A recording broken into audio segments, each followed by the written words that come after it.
What's going on, everybody? Welcome to the stream here. It's your boy MJG, and we're live for our Stardom Situm segment here of the Fantasy Football Sports Minds. We got Joe joining us here in a second. Just make sure he gets in here 1 second. Thank you all for joining me. Please make sure to leave a comment here below. Love to see what you're thinking here, folks. Let me pull up the chat here real quick. Perfect. All right, everybody's live over here. We're just gonna wait for Joe to join us. Boom. We'll be good to go. So how are you doing today? How you boys feeling? Season's kicking off. We are ready to go here. Let me raise that up. Yeah, I'm getting a little bit of feedback here, but not too bad. Let's see. He's joining up over here. All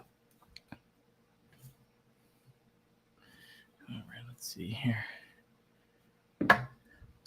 All right, everybody. Thank you for joining me here. It is live. Let me make sure it's showing up on Twitch and YouTube, everything else. Let's see. Yep, YouTube is live. All right. Everything is live now. Don't forget to join in here. Let's see. Right now, where's your channels? YouTube, Facebook, and of course, Twitch. Let's see here what's going on. Let's see here. By design. Joe should be joining us here in just a second. In the meantime, you get your Stardom Cinema's here. Here you come.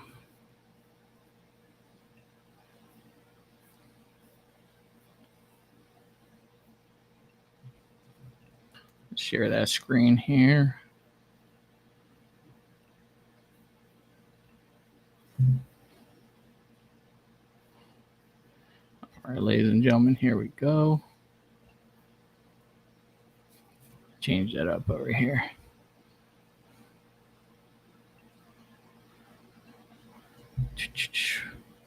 All right, everybody, welcome. Appreciate all you for joining me here. We're almost there. 1 second. All right, so I'll start off over here. Let me see.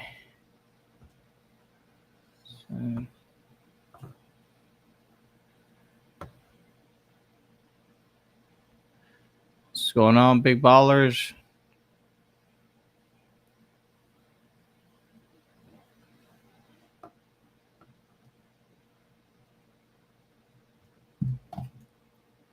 All right, I'll definitely start off. There he goes. What's going on, Joe? You popped up over here. Perfect. What's up, Manny? Here. What's going on, brother? Stardom Cinemas over here getting them ready. Just waiting for the viewers popping over here. But how you feel about the new season kicking off today, Joe? Very excited. I've got a lot of different lineups going today, actually. I've got Jahan Dotson in a handful. Got Jamal Williams in a handful.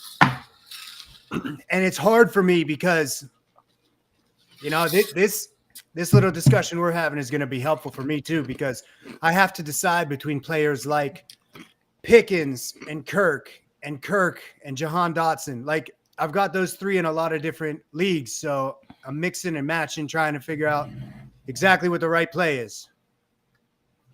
Yeah, it's hard when you got tough divisions. So I think in the beginning of the season it's bittersweet, man. You have good, and you have bad for everything, right? Like right now, I just found out a couple guys are out, so I'm gonna do my moves here. I have what the heck? Yeah, there Mark he is. Andrews. I thought Mark Andrews. Yeah, he's out right now. I'm moving him over. That was a late call on his. I thought he was going to play. So. Yeah, he was. I had a feeling he was going to go, so I was waiting for them to basically make it official. So now what I'm going to do here.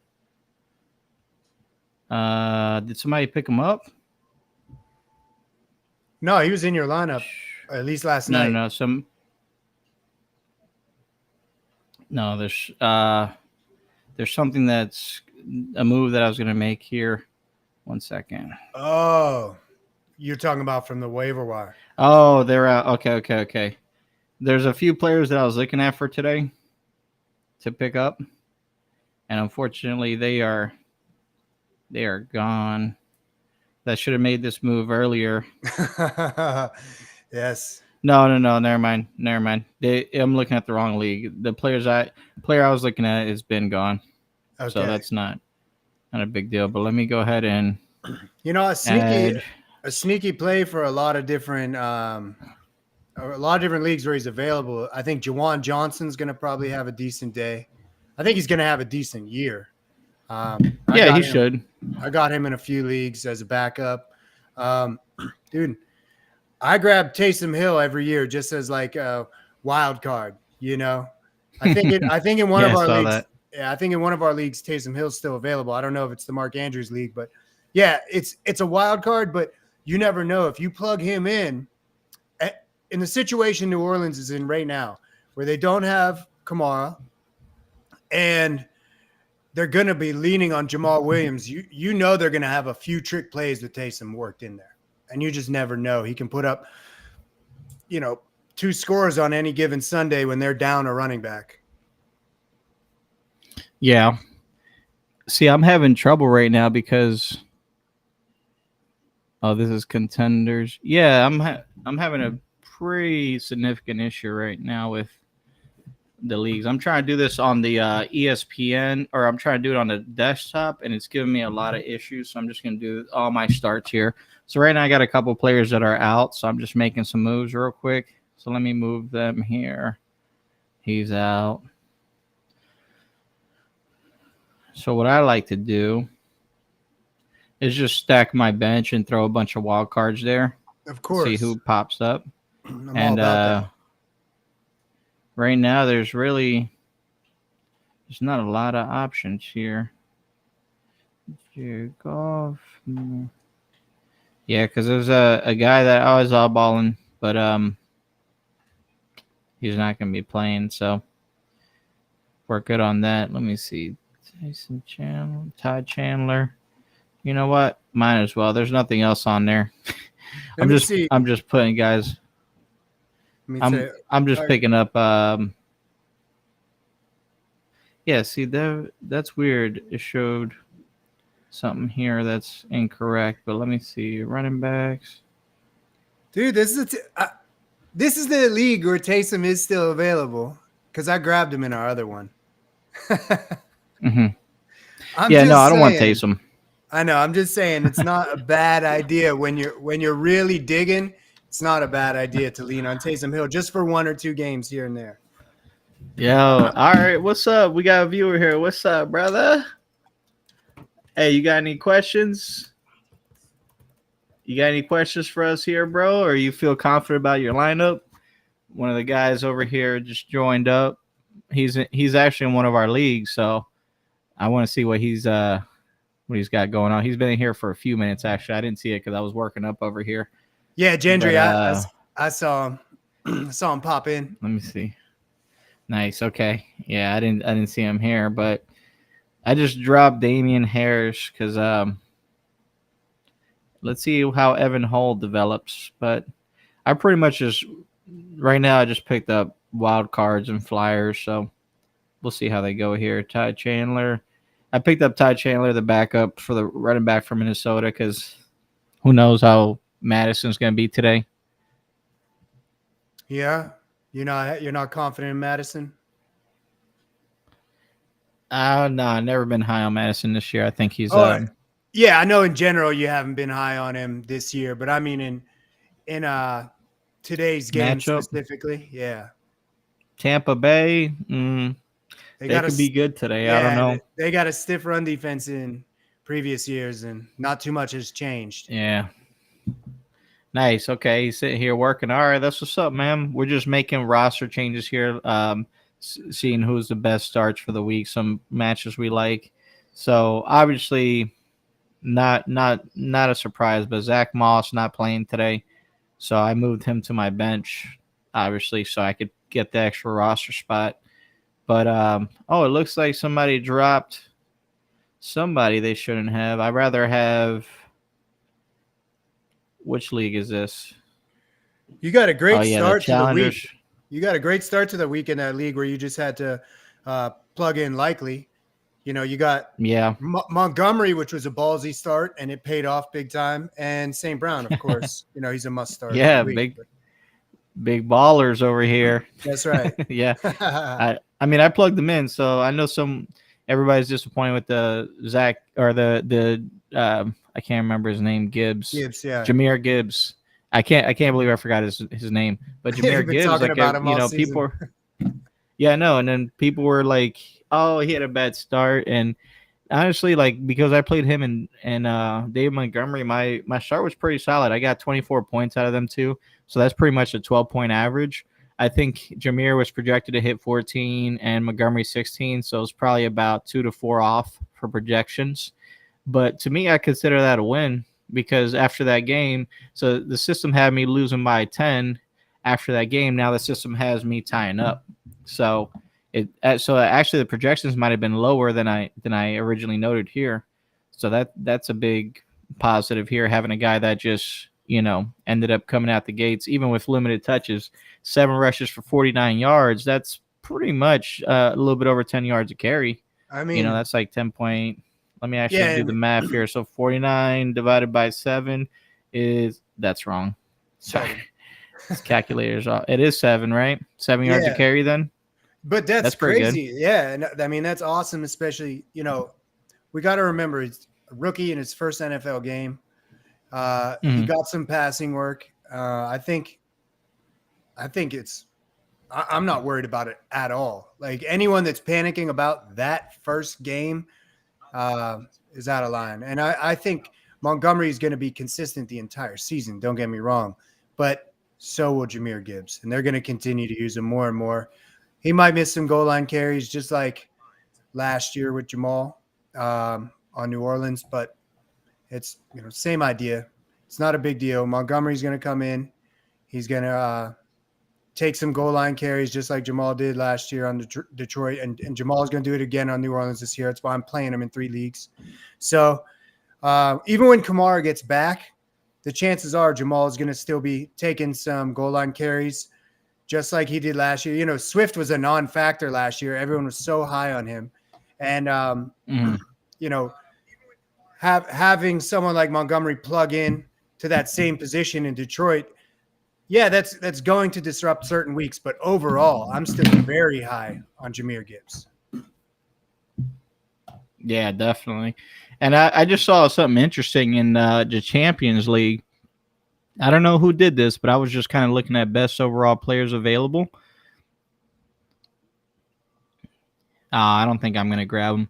So for defense, the Patriots were dropped for defense. Oh, really? And so I looked at that like, oh, great opportunity for me to grab, an upgrade. But I have the Eagles defense going today. So, I mean, as much as I'd like to hold this a second star defense here, I'm just going to I'm going to hope that Evan Hall ends up being a nice workhorse, right? Or like a pass catching back. Because he's a rookie for the Colts, so who knows what that backfield is going to look like. I just don't like Deion Jackson, man. Like 2 years ago, he had a phenomenal season, and then last year he just couldn't get it together, man. Like he was just inefficient. They were giving him ugly touches. And remember, I lost the semifinals of the playoffs last year. I lost because I played Deion Jackson when I could have played somebody like Gabe Davis or Dawson Knox, who were averaging like 9 points a game. And all I needed was this guy to give me I remember 5 points. And bro, he gave me like 4.9. I know. At 9.9 or something like that. And I lost because he got like tackle for a loss, and I ended up losing like 0.01. And then obviously you got James in the championship, and you beat him, of course. And you would have waxed me too. I wouldn't have done anything that round, but I still would have won second, right? So yeah, and I remember that game, like you and James, the 3 of us were talking about it, and it's something that's frustrating when you see someone like Deion Jackson put up huge numbers, and you expect that to continue, and it's hard to, lay the blame entirely on him. I have him in 1 league, and I'm not playing him today. I'm not confident in that at all, unless I was, down a starter. I don't think there's really much upside to him aside from the fact he's going to be getting some volume with Zach Moss out too. But overall, I would say stay away from Deion Jackson if you can. Yeah, he's not somebody I would be starting today. Even Evan Hull, oops. Yeah, Am I right still there. good on sound?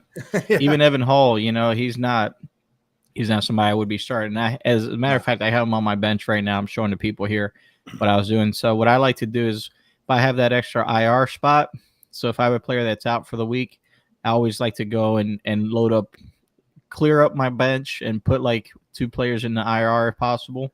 Just like here, I have Zach Moss and Mark Andrews in the IR. And that allowed me to go in there and make an extra pickup. I got my starting tight end for the day, Isaiah Likely. It's either him or nobody. I mean, it's pretty much a crapshoot right now for tight ends. But I don't think all leagues allow you to do that. I think, our rules are different than the standard rules, I believe, than like the default settings. Well, most have an IR. That if you have an IR spot, you could do that in whatever league. Some leagues don't do IRs, but they do bigger benches, which is pretty much the same thing. I'd rather just have the IR because it only allows you to get that extra bench spot if you have an injury. So instead of you being able to hoard, an extra player, an extra 12 players because it's a 12-man league, you're only hoarding a smaller bit. So that's why I like it that way. It kind of forces you to be strategic in your pickups. Yeah, I have one league where we have a huge bench and there's nothing ever left on the wire unless it's, a really unique situation where someone goes down out for the season and the backup's going to be in there. But even most backups are taken in that league and it's frustrating. It's not as fun. Yeah, like you got to hope that there's like a freak injury and that's a horrible thing to say, right? Yeah, like I you know, shouldn't be praying for an injury, Yeah, and it just takes like, away from the fun of the game. Like the draft is very important, obviously, but in my opinion, I love how active I am on waivers, and I'm always at the bottom of the wire because I'm making so many moves. But like you were talking about the defense, like I don't have 2 defenses until it's towards the end of the season, and I'm trying to hold one for the playoffs. If I want to stop someone from having a good defense in the playoffs, I'll pick them up just so they can't.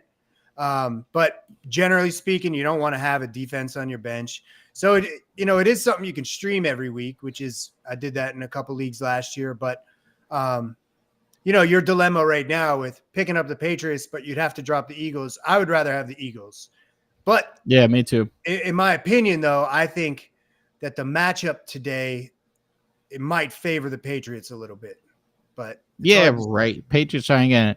Bro, the Eagles are going to light that ass up. And that's me being unbiased just in general. Like that, like Patriots were number 1 defense last year. I get it, like on paper, statistically, but Eagles were top 3. So I think overall their offense is so cooked that even if the Patriots get some good stops, because it will be a tough game in the first half, the Eagles are just going to light them up in the second half. Because I think that's how we roll, right? We're going to shake off that rust. It's going to be an ugly grind in the beginning, but, ultimately it's going to, end up being the better team's going to win. And the Steelers do the opposite of that. We start every game. Well, not every game. We start most games looking great and then fall apart during the second half. That's our style. So I hope we fix that this year. Yeah. We'll see how it goes, man. You guys play the Niners first game, right? It's a tough first game. It's going to be a defensive battle, but we're going to see a lot of action on offense too. It's going to be really fun. Yeah, definitely. Wasn't that your hot pick of the week for the games? Yes.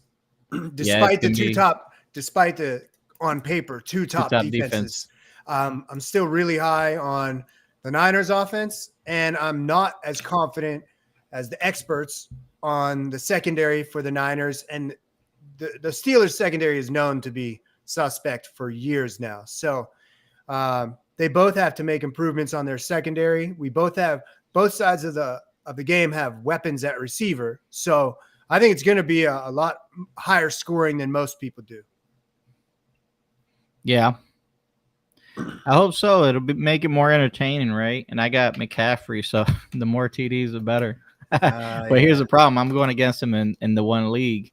And I know that's going to be the one guy that just completely demolishes me, but I'm just looking at it like, You know, like I'm going to demolish other people in my other league. So it especially hurts because I got some serious stacks. It hurts. There was one year where it's like I had the second highest score almost every week, and I was getting beat by the top scorer. So I actually finished.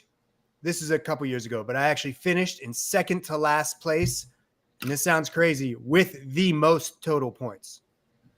It's an anomaly that you won't see. So you just got everybody's best game.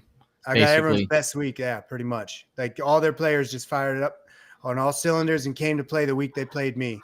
So it was just crazy to see, because we have, like just a small bonus for like most total points. So I had the most total points and finished in second to last place. It was ridiculous. Yeah, I get how that can be frustrating. I'm just trying to survive right now. No, I'm just kidding. First few weeks, guys. If you have a bad first 2 or 3 weeks, don't panic. Make some moves if you need to. Go Eagles, baby. That's right. Go Birds. If you have a bad couple weeks, man, that's just fancy. You always start off slow, and then start rolling. And some people just start off on fire, but it's like the stock market, hot now and then, you're cold later. So you just want to catch that momentum the second half of the season. That's when it really matters, right? Because you could be like the lowest seeded team, and I do a 7-man playoffs, right? So you could be the lowest seeded team and still get the the best matchups going into the playoffs, because you can get somebody that's on their back end of that, Yeah, so absolutely. That's pretty much how I see it. And social media. And I was actually mixed up. I didn't realize that the Patriots were playing the Eagles today. For some reason, I thought the Eagles were playing Washington, but that's Arizona. So yeah, Arizona and Washington. Yeah, I was a little mixed up when that's I said I think the Eagles are definitely going to beat the Patriots today. Oh yeah, without a doubt. Like I said, it's not going to be a flashy big game, but I think the stars are going to show out. Eagles offensive line, we lost to right guard to the Steelers, so you guys got a little bit better on the O-line. But you guys needed that big body inside, because you were just getting destroyed on the inside blitzes last year. Your center, ever since you lost Pouncey. It was so hard to watch. Because you guys didn't have a backup plan, because he's been, retired for 2 years now, 3 years for Pouncey? Yeah. And you guys haven't really found that. I think you finally got some stability last year, not anything great, but they got smart and they're like, hey, if we're not going to address it via draft, let's go ahead and get a pretty coveted right guard. And the Eagles couldn't afford to pay him. And he's been Jeff Stoutland, the O-line coach for the Eagles, is the best O-line coach in the NFL. Like, he is consistently producing Hall of Famers. Like, he came in and coached Lane Johnson. Lane Johnson had like 2 seasons without a sack. Like Jason Kelsey, Jason Peters, like all these Eagles Hall of Famers. And then, of course, Jordan Mailata was a 7th-round pick from the Australian Rugby League, 4 years ago. And everybody's like, oh, he's big. He's 6'8". He runs like a 4'6", 40. So he was like super quick, 4'8", a big guy, 380 pounds. And people are like, oh, he's a project, but if he develops. And he ended up developing because he's a really smart dude. And obviously now he's one of the best left tackles in the game. Right. But anybody that leaves the Eagles always gets a contract, man. It happened. It's been happening for years. Whatever free agent we can't play ends up being a starter somewhere else. And that's just kind of how it works.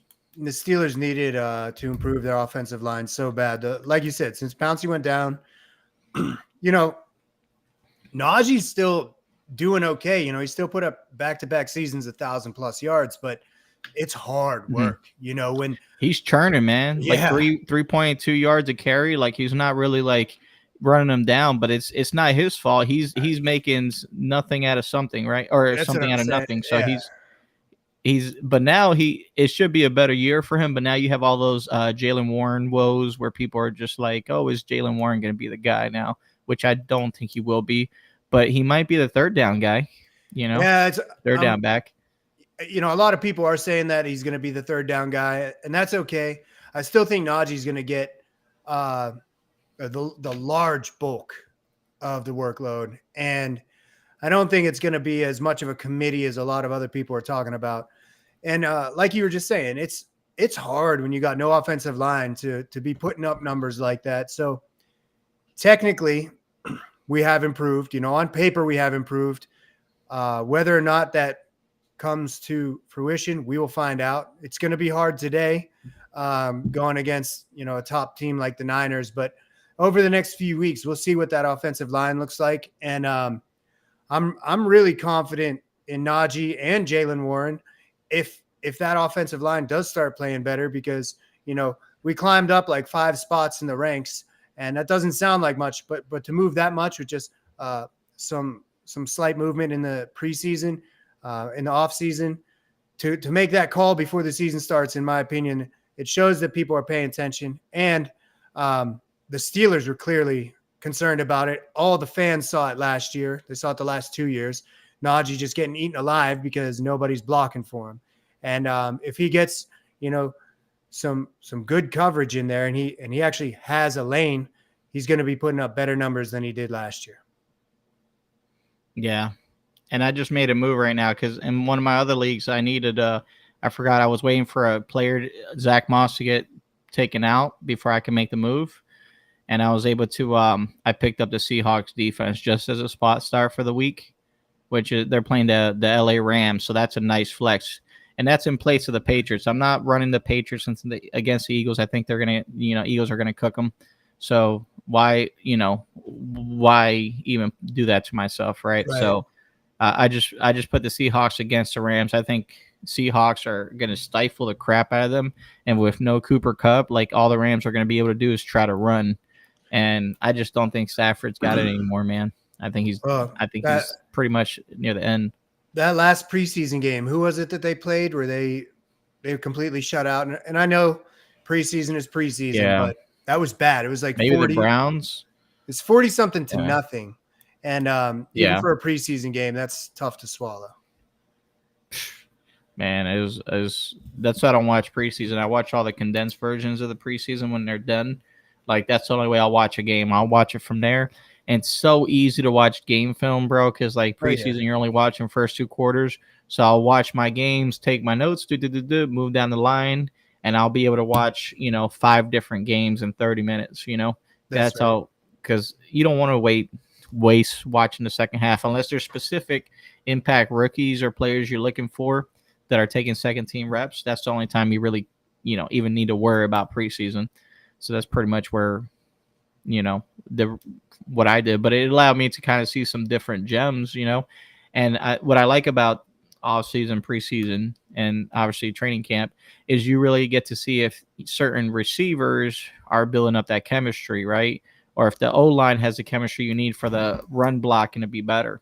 Because there's certain guys that I really like that are, supposed to be breakout players that may or may not break out, but at the end of the day, if they're wild cards like the, last guy on your bench spot, it's not really much of a risk. Absolutely. Yeah, I mean, that's why I was saying I typically only have one defense, but there are times when if someone were to, drop a top defense, I'd look at my bench, see what I can deal without, who I can deal without, and I might actually pick up 2. But I usually don't do it until I'm getting towards the playoffs, and I see someone that's maybe been streaming defenses and I don't want to leave them with an option, so I'll take it. But, it's also good to look ahead and see, okay, this matchup in 2 weeks is going to be awesome. So I'll take them now before anyone else does. I like to do things like that too, but it's hard to do at the beginning of the season. You're definitely taking a bigger risk at the beginning of the season. One of the things that that you just reminded me here. So in the beginning of the season, I'm always looking at waiver wire, like who are the gems, right? Who should I pick up, right? And in the past, I was blinded with the potential of a player. So for example, I would pick up a player that I think could possibly produce, in anywhere from 3 to 5 games, and then instead of doing a streamer player. So like for example, right now I had a defense, right? And I didn't like the matchup. And before, what I would do, because I didn't want to fill my roster with a second defense, and I would just want to do an extra impact player like a wide receiver, running back, I would end up losing those matchups by not picking up that defense, whether it be 5 points or 7 points, whatever the difference is. So I learned that instead of, hoping that I have some jackpot sitting on my bench, right, which is nice to have, but not really a common, common effect. I'd rather just go ahead and take that guaranteed production at that position so that I don't have to lose. Because I think that the wins end up being more important than the potential, for that Oh, player. for Because at the end of the day, sure. you're only going to be able to start a certain number of players. And when I look at it, am I going to ever, even that player is playing as a flex, whose spot is he going to take? Like, there's only one spot on my starting lineup that even has an option to be open, right? And it's a tough shoot there because you're looking at multiple players that could play it. Sorry, I thought I just wrote on my laptop. No, So I agree. that's the thing, man. So I that's agree my with advice: that. is if you need to stream someone, if it's a tight end, if you need to stream a quarterback or a defense, even in early on in the first weeks, take the streamer versus the potential, because at the end of the day, that's going to pay more dividends for you. And something that's kind of similar to that, but it is different. It's almost like guaranteed production. That's part of the reason I was drafting Jamal Williams late. And I'm not playing him in every league, but I got him in every league somehow. I don't usually do that, but I got him in every league I'm in, and I'm playing him in 3. He's guaranteed to get some volume these first 3 or 4 games. You know that. So when I was drafting him, I know he's not a long-term player. He might be. We don't know that yet. But I know he's a short-term starter. Yeah, for the first few games, he's a starter. So, he was being overlooked, or maybe just people were aware of it and they just didn't care. But I wanted that. I wanted that sure, like a guy to have on my bench and complement the running backs I already have. Okay, this guy got a tough matchup in week 2 or week 3. I'll plug in Jamal Williams. No big deal. Or if they're not playing him early, man. If Jahmyr Gibbs, and I don't expect this, but if Jahmyr Gibbs has 3 weeks in a row of less than 10 points, I might put in Jamal Williams. So, yeah, I like him early, man. Definitely. Those first 3 games, he's a guaranteed must start. Absolutely. As your flex. Even if you have depth, I mean, a lot of the good players may not come out of the gate strong. Like, for example, who has like Najee Harris, prime example, great player, not a good matchup. So you're looking at it like, do I think this player's better than Najee? No, but I think he's a better matchup this week. He Absolutely. Could score more. I would and definitely play him over Najee. That brings up a nice point. So I had a person on a fantasy football, one of those fantasy football forums. They had that question: should I play Najee Harris or should I play James Conner? And I was like, and everybody's like, Harris. And I'm like, do you guys not understand that's a top 3 front 7 in the NFL? Like, I'm not just talking about D-line. I'm talking about linebackers are ridiculous for San Fran.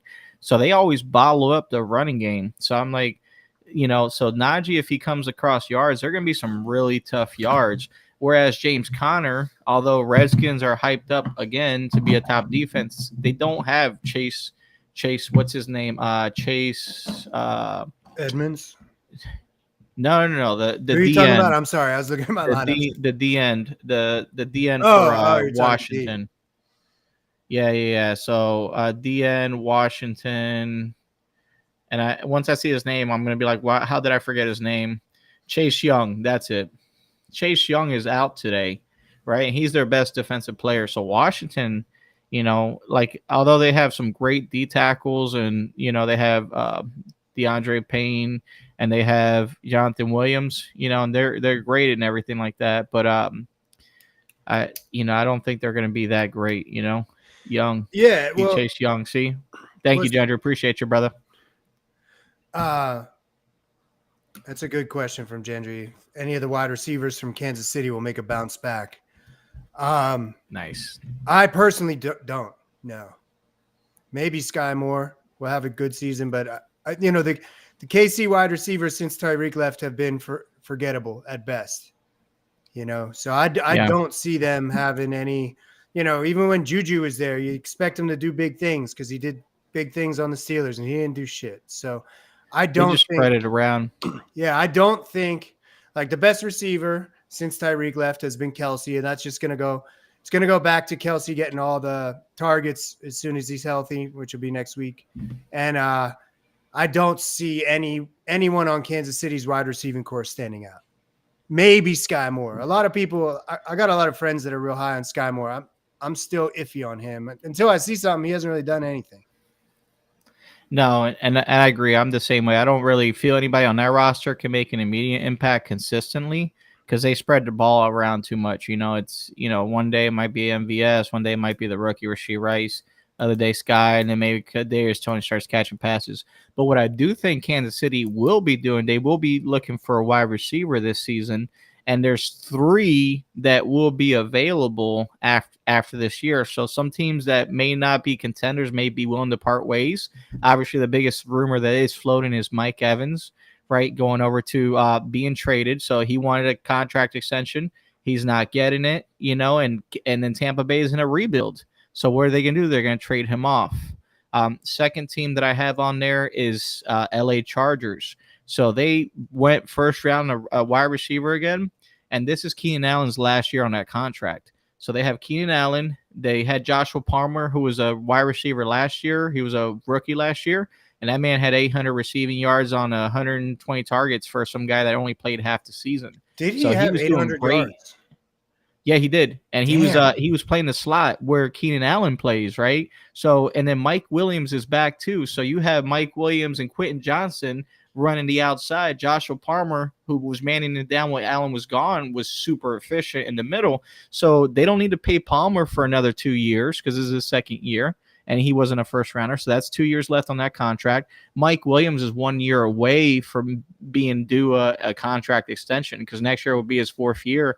And then Keenan Allen is just coming off a big contract. This is his last year on his contract. I think he's making like 10 million, 11 million. So he's a prime candidate for the Chargers to move on because if they say, wow, we get enough production from Joshua Palmer, we can afford to let him go, that would be a sneaky, amazing pickup for Kansas City because now you're talking about one of the crispiest route runners in the NFL going to one of the best passers in NFL. A young, big guy, too. Yeah, and then the third team and the Bengals, obviously T. Higgins, everybody sees that T. Higgins is not getting an extension. I don't think the Bengals are going to trade him, though, because if they trade him, who are they going to pick up off the free agency market? They're not going to have Tyler Boyd step up and make that kind of contribution, especially if Jamar Chase is gone. So they're going to keep him as a 1-year final guy, and they're going to let him walk after this year. Otherwise, they're not going to be able to make a title run. That's why I think Bucks and the Chargers are the most likeliest to trade a wide receiver right now. Yeah, and Tyler Boyd is getting a little older. He's been injured a lot in recent years. And on top of that, there are players like Mike Evans who I have him in one league. I'm still really high on him this year. He scores touchdowns, but he's getting up there too. So, these are all things that people are going to be, or teams are going to be weighing is how long can we get him? Most of them want some kind of commitment that's longer than a year if possible. Real quick, I have a lineup question for you. Okay. Would you play, because this is something that I've been going back and forth, but right now I am playing Jamal Williams. But would you play Jamal Williams over James Cook today? Let me see who the Bills are playing. Who are the Bills playing today? Let me see. They're playing New York Jets. Ooh. Yeah. So I would definitely play Jamal Williams over Cook, and here's why. So we still don't know how the backfield's looking for Buffalo, right? Like they brought in Damian Harris, and apparently Latavius Murray's in line to also get some snaps. So they're going to run a pretty serious committee in Buffalo right now. And that's kind of been their approach before. And that's why, you never had any explosive running back numbers for, Devin Singletary. Even though, every year Singletary got better and better statistically, they would still not feed him a full workload. Right. And watching James Cook in the offseason, he's still, he's a smaller back, right? He's not really a big guy. So I think that the workload for Jamal Williams is going to be ridiculous. And I'm glad you mentioned Singletary because – and I agree. I definitely think the workload for Jamal Williams, especially today, I think it's going to be consistent throughout the season. I think he's going to steal some goal lines from Kamara. But especially today, especially for the next few weeks. And I thought the same thing. When you mentioned Singletary, I thought the same thing is they used to always talk about Singletary is going to be involved in the passing game. He's a great running back. Mhm. That's true. He is a great running back, but he wasn't involved. They barely involved him in the passing game. And they're saying the same thing about James Cook. He's going to be heavily involved in the passing game. I definitely want to see that before I believe it. Yeah, they go deep a lot. Josh Allen loves that home run threat. He rarely ever checks down. If he was more of a check down guy, like, for example, like Joe Burrow, right, or Right. Patrick Mahomes, are not afraid to check down. And Josh Allen can run. So, and that's the problem. Yeah, he doesn't check down. If it's open short, he's running it, right? Right. So that's the thing. So he's a great standalone fantasy back. Do I think he's going to vulture some touchdowns? Yeah, I don't think. I think as far, and one thing that we forgot to mention, so Jamal Williams is back up. The rookie Kendre Miller, who's getting all the touches in the preseason, he's injured. He's out for this game. Mhm. So you have no Alvin Kamara, you have no Kendre Miller. So literally it's a third stream running back behind Jamal Williams. And actually, let me just look up to see who the running back is going to be. So if I'm going to New Orleans, let's see who they activated for game day here. And so that's why I'm saying, if you need a long shot tight end, that's why I'm saying Taysom Hill. And we don't talk DFS on this, but he's another one. We just focus on PPR season long, but he's another one you could plug in and hope for a prayer in daily fantasy. Because if you buy Taysom Hill, he's cheap. He's under $4,000 in DraftKings. You put him in, gives you a little more flexibility with the other positions, and there's a chance he could score a touchdown. A good chance today. Yeah, I just worry. There's so many weapons tight end wise. So Juwan Johnson, they brought Jimmy Graham back, Johnson's and now a better play. Yeah, he's the best out of that team. Yeah, without a doubt. Another question came in over here. 1 second. Let's see here. So Gendry says, "Who would you guys start QB, Tua or Herbert?" That's easy. We're going Herbert, or I'm going Herbert. I'm going Herbert, but I'm checking the matchups real quick. Yeah, that's what I'm doing right now. The Dolphins have an insane amount of weapons, so at wide receiver. Yeah, and I think it's a tough matchup to start off over here. It's not really necessarily like an easy one, but let me just double check here. If I look at Herbert, yeah, here he goes. Herbert is playing. How can I not see this? I'm just going to check the team here. So Tampa, let me see here. Matchups. It's got to be easier. Here you go. Herbert. Sorry, I just had to address a question from the baby bird. The baby bird, my little goose. So let me see. Tua. Yeah, so Tua and Herbert playing each other. So Miami's playing Chargers. Cool. Yeah, so out of those two, I think that maybe the Chargers secondary is actually no, J.C. Jackson is back, bro. He was injured last year. He was struggling. But as far as and then Jalen Ramsey's out for the Dolphins. So although they have, some good, they have a good good safeties and a good cornerback, they don't have their best cornerback. So I would rather start Justin Herbert today over Tua just because the injuries to Miami's back or Miami's secondary. Even though Miami has the better defense. That's close, but I would go Herbert too. Plus, see these games where I doubt Tua, he puts up like 35 points. Yeah, I was talking so much shit on Tua. Have a big day. I was talking a lot of shit on Tua last year, and he made me eat this shit sandwiches every fucking week. But Herbert is, in general, in my opinion, a better play. I would feel very comfortable starting him today. Oh yeah, I would too. I definitely have no issues with that. And then so as far as me, let me see if I have any dilemmas here.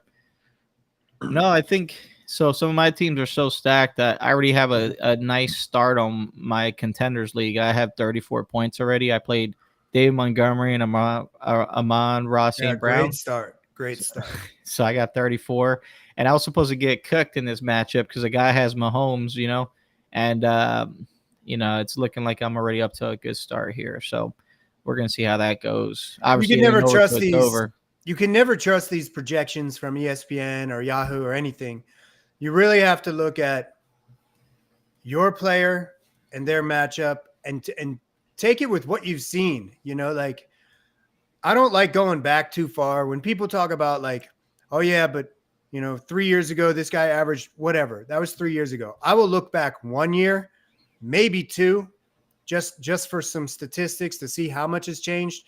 But there's no point in going back past 2 years. When people talk about like, oh, in college this guy was doing this. Well, he's been in the NFL for 2 years. Let's stop talking about college. So I think really what you got to do is focus mostly on the matchup and the player, what you've seen from that player a year ago and in preseason. But again, don't put too much stock in preseason. But if this player was good last year, they're probably going to be good this year. Unless they're coming back from a very significant injury, you should have confidence in them. So that's another thing about Tua is Tua's previous year was very shaky. A lot of ups and downs because he was hurt. And Herbert was disappointing but consistent. Like he at least got you a pretty solid floor every week, and he's still mobile, and he's still got weapons too. There's plenty of weapons for Tua, and there's plenty of weapons for Herbert. I didn't know they were playing each other. That's pretty cool. But yeah, I would go with Herbert, and that's just, even though Tua did really well last year, he had so many ups and downs. I'd like to see him play a couple games before I'm overly confident in starting him. Yeah, I agree. You have to see. He got bigger in the offseason though, man. He put on some mass, like at least good, 5-10 pounds of muscle. So yeah, he looks awesome. But you can't put muscle on your head, so he just needs to stop taking concussions, and his coaching staff needs to make sure to take him out because that was a pretty big controversy. But and that's my worry, man. He's a smaller guy. He's already got rocked 2 times. Like, the moment that Tua goes out, that Miami offense is shot. Like we saw one big hit. Year. One big hit specifically with Tua, they're pulling him out of the game. They're not going to even improve their O line. No, they didn't draft any early O linemen, and it's not like they have a improved offense over the offseason, right? Miami got an improved defense by many leaps and bounds by just adding Jalen Ramsey, so they're going to be studs when they come back, and they have obviously some really good pass rushers. They have Bradley Chubb up in the front. They have some Christian Wilkins at D tackle. They have some monsters playing that D line. So that's going to help out with the secondary. But it's definitely going to help out because you also have Miami down a running back. So the secondary is going to must start. Yeah, for sure. But the thing is, they're going to be leaning on the secondary a little bit because they're not going to be pouncing as much. They're not going to be floating as. This is just my opinion. I'm guessing they're probably going to be a little more focused on pass catchers than they are about the run. So that could translate into a bad week for Tua. Yeah, they might double cover Tyreek. They might just be trying to if they just try to shut down Tyreek and Waddle and they're successful in that, and then the line can stop the run. Yeah, I don't think they're going to they may put J.C. Jackson on Tyreek, but what teams typically do is when you have 2 explosive wide receivers like that, like him and Jalen Waddle, some teams, what they like to do, and Vic Fangio is an old school guy, he'll put his best cornerback on their second best receiver. So that means that the first best receiver, because the whoever you put on Tyreek is going to get cooked anyways. So what you do is you do a containing, you do a double team on that guy the whole game. So you have safety help over the top, and then you have the DB to kind of slow him down. They put a quicker DB so he doesn't take too much inside, and you just try to limit his damage because you're not going to be able to stop him. It's like that expression. You can't stop him. You can only hope to contain him. Right. So that's how you slow down that offense, right? You get the blitz going, and then you try to cover Tyreek early, which is easier said than done. But they do have Asante Samuel Jr. and J.C. Jackson. So I can see a lot of maybe Asante Samuel on actually, because Asante Samuel is a stud. He's a smaller guy. He put him on Waddle. J.C. Jackson on Tyreek Hill with safety help, because even with him, he's still going to need it. So Gendry's saying he believes the Chargers offense will have a hard time compared to Miami against Chargers defense. And you could definitely be right. That's another thing, man. This is fantasy football. You got to go with your gut in certain situations. It's paid off dividends for me in the past.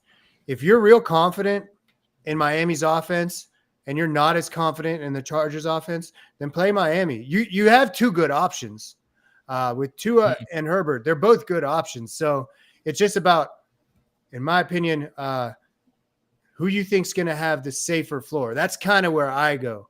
I think the safer floor is Herbert, but the ceiling is probably with Tua. So that's just my opinion. I'm a little nervous about Tua. A lot of people disagree with me. And Gendry, if you're right, we might have to bring you on as a guest next week. Yeah, I just think I agree. I just think Herbert's a safer bet. You know, it's Miami's defense is tough, like I said, but not having Jalen Ramsey is a pretty significant difference. So definitely, that's huge. Yeah, so that to me, and then Chargers have way too many weapons. You know, like Eckler out of the backfield. We mentioned Williams and Johnston outside, Keenan Allen in the middle. So they're going to be working them, chipping away. And in Chargers, I think are still going to take some big shots, but they're going to play some good football. Let's see, Gendry, come on over here. Oh, I cooked his ass at some disc golf today, by the way. Destroyed him. Nice. Before we got on here. Yeah. Nice, man. It's been raining all day for the last 2 days. So I was working outside in the rain yesterday. It was not the most fun morning. But now I get to stay inside and watch football for the rest of the afternoon. So I'm looking forward to that. And I figure for the show, we'll just cut it off at 12:55. Give us that 5 minutes to kind of get set up, get everything taken care of. Yeah, make sure there's no last-minute announcements that I missed. But, yeah, man, I don't even know why. For some reason, I thought the Eagles are playing Washington, not the Patriots. No. That's going to be good. Yeah. And Washington playing Arizona, that might not be pretty, but I'm actually looking forward to that. So, yeah. I mean, you have some investment in Arizona, that's what I'm saying. Sure. I got investment on both sides. I got Jahan Dotson in a bunch of leagues too. Yeah, I got the running backs too in my contenders league, so that should be a pretty good one right over here. So I think Brian Robinson, man, big day for him today.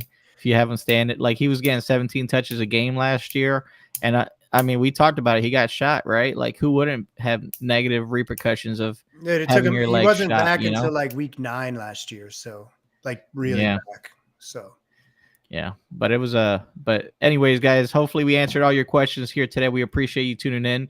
We'll be here same time next week. We're going to do this regularly, so make sure you follow our page, like, share. We'll have 2 new player profiles for you tomorrow too. Oh yeah, brand new player profiles. What else we got for the slate tomorrow, Joe? We got 2 player profiles tomorrow, and then we're going to be working on 2 each day. So we're going to have Monday, Tuesday, and Wednesday. Thursday, we release the Fantasy Fumble episode, and then Friday. So we're going to have 8 total player profiles for you tomorrow. But before we make those, we got to see what happens today. Yeah, well, we'll have them ready for you guys. Don't worry. We're gonna make sure we highlight what players performed. And obviously, just a reminder, your big balls call. You called Laporta having a touchdown, big day. He had a big day, no touchdown. He did have a good day, though. He still had like 5 receptions. He did. So he's the second best receiver on that team from what I saw there. Everybody else is pretty much buns. So he didn't get a touchdown. George Pickens. Yeah, we'll see that. All right, I hope you're right about that. Yeah, we'll look for it. We'll see, man, because I'll get some pretty nice wins here. I got them in 2 leagues, I think. So I do too. We'll see how it works out. I'm on the bench in 1. I'm starting in 2. It was a pleasure speaking to you guys. Thank you so much for joining us here. And Joe, same time next week, right? That's right. Yes, sir. All right, boys. All right, boys and girls, you have a good day. Enjoy football and have a good one, guys. That's right. All right, see you.